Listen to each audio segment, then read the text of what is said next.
It is an ordinary evening. You are sitting at home. The television is on in the background. News, weather, whatever was already playing when you sat down. The kind of television you are not really watching, just present, just noise to fill the room. And then the broadcast interrupts itself. The picture cuts. A tone sounds, long, flat, and electronic. The kind that sits uncomfortably in your chest before your brain has even processed what it is. A colored bar pattern fills the screen, and then a voice begins to speak. Not the voice of a news anchor, not the calm, measured tone of someone delivering planned information. Something different, something rushed, something that sounds like whoever is speaking did not expect to be speaking at all, or did not expect anyone to be listening. You lean forward, and what you hear changes something in you that does not fully change back. This is the legend of the emergency broadcast that wasn't meant to air. A story that exists in the space between documented fact and collective nightmare, fed by real incidents that actually happened, real transmissions that actually aired, and the deeply human fear that the systems designed to protect us are capable of telling us something so terrible that someone, somewhere, decided we were better off not knowing.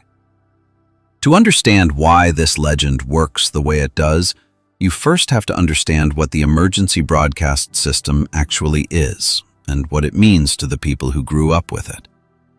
The emergency alert system, known for most of the 20th century as the emergency broadcast system, was established in the United States in the 1960s as a way for the federal government to communicate with the public during a national crisis, a nuclear attack, a catastrophic natural disaster, an event so large and so immediate that normal communication channels would be insufficient or destroyed. The system commandeers every television and radio broadcast simultaneously. No channel is exempt. No station can refuse the signal once it is activated at the federal level. The entire broadcast infrastructure of the country becomes a single voice, delivering a single message to every person within range of a screen or a speaker. That is an enormous amount of power concentrated in a single system. And that concentration of power is exactly where the legend lives. Because the question the legend asks is simple and devastating. What if that system activated, and what was broadcast was not meant for us? What if the message that came through was intended for someone else, or was triggered accidentally before it could be stopped, or was real in a way that the people in charge decided the public could not be allowed to hear? What if the emergency was real and someone pulled the plug before we could find out what it was? This is not purely theoretical, because it has happened. On November 9th, 1971, the emergency broadcast system activated across the entire United States. Every station received the signal. Broadcasters across the country interrupted their programming and prepared to deliver what they believed was an authentic national emergency message from the federal government. The message instructed them to cease all broadcasting immediately. This was not a test. For approximately 40 minutes, stations across the country sat in confusion, some going silent, some broadcasting the alert tone, some desperately trying to verify what was happening and whether they were supposed to be telling their audiences to take cover. The public who witnessed it had no idea if they were about to receive instructions about a nuclear strike, a disaster, or something else entirely. The cause, when it was eventually explained, was a human error. An operator at a NORAD facility had accidentally transmitted the wrong tape, a real activation tape rather than the standard test tape, and the signal had propagated through the entire system before it could be recalled. There was no emergency. It was a mistake. But for 40 minutes, nobody knew that. And the question that the legend extracts from that incident is the one that nobody in authority ever fully answered. What would have happened if it had been real? What was on the message that would have followed the activation signal if there had genuinely been something to report? What is the content of the emergency broadcast that the system was actually built to deliver? And is there a version of events bad enough that the decision would be made to pull it before the public could hear it? The legend builds from there into darker territory. There are stories told online, passed through forums, shared in the communities that document paranormal and unexplained media, of broadcasts that aired briefly and were pulled. Transmissions that lasted seconds or minutes before the signal was cut, leaving viewers with fragments of something they could not fully process before it was gone. A voice giving coordinates, a date, a description of something moving that should not be moving. Instructions that did not match any known emergency protocol. A tone followed by silence, followed by what sounded like someone on the other end of the line who did not know they were broadcasting, speaking to someone else about something the public was not supposed to know about yet. These stories are almost impossible to verify by design. A broadcast that airs for 30 seconds at 3 in the morning reaches a tiny audience. Most of them assume they misheard or misunderstood. The recording infrastructure of the average household is not positioned to capture a 30-second anomaly in a broadcast that was never supposed to happen. And by the time someone tries to verify what they saw, it is gone. The station denies it. The log shows nothing. The frequency is clean.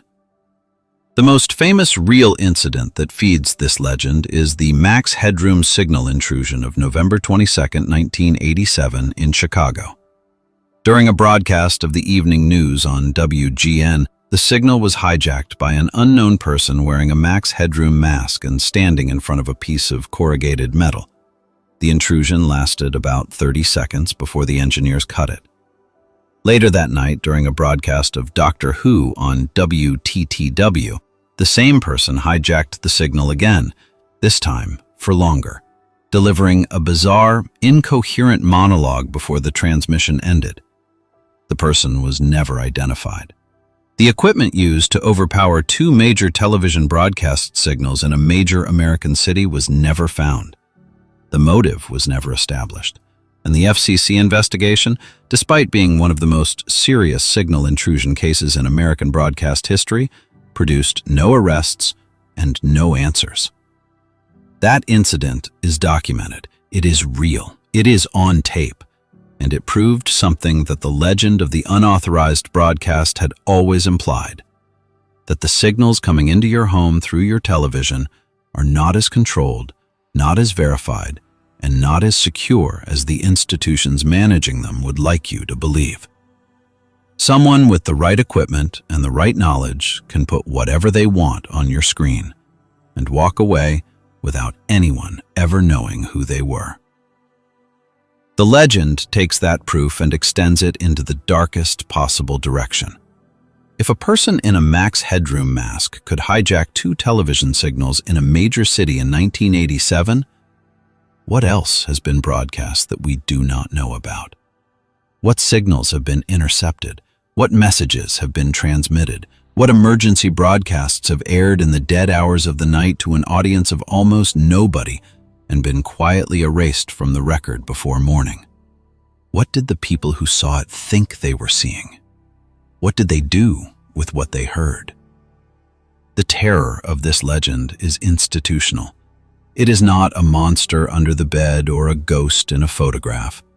It is the fear that the systems of information and authority that structure your understanding of the world are capable of withholding something fundamental from you. That there is a category of emergency bad enough that the decision is made by someone, somewhere, in some room you will never have access to, that you are better off not knowing. That the broadcast exists, that it aired, that someone saw it, and that the silence that followed was not the silence of nothing happening. It was the silence of something being managed. So tonight, if your television cuts to static in the middle of a broadcast, If a tone sounds and a voice begins speaking in a register that does not match anything you have heard before, pay attention. Because most of the time, it is a test. Most of the time.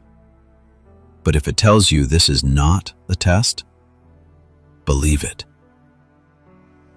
If this one got under your skin, hit subscribe, because we cover the legends, the real incidents, and the transmissions that were never meant to reach you.